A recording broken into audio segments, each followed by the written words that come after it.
I got a good signal here that shows you an example of one of the things you can do with the F75.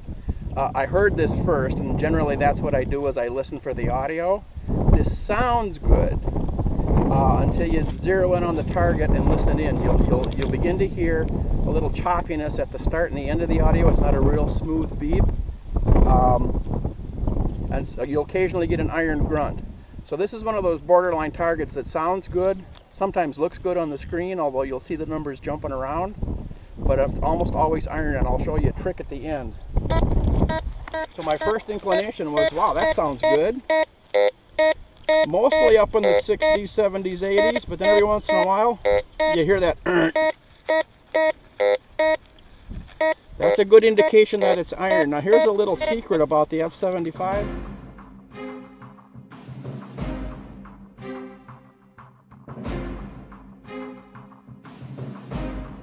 If you get a signal like that you suspect might be iron, and I suspect this is because of the way it's choppy and that's jumping around and that low grunt, bob the coil up and down on it.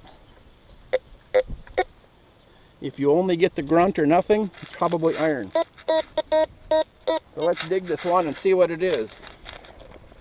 I'm going to try to be careful here.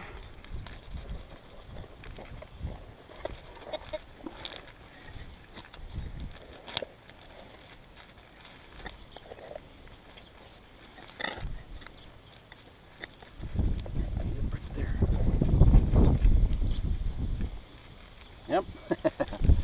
So that's a good sized iron target, which is why we were getting a good signal, but it's also an odd shaped target, which was why it was jumping around. It's really impossible to wave your coil over that exactly the same time when you have an odd shaped target, which is why the numbers are jumping around. But because it's big, the numbers are high. Iron will rust, leach into the surrounding, but that's a perfect example of how you can tell if it's potentially iron before you dig it.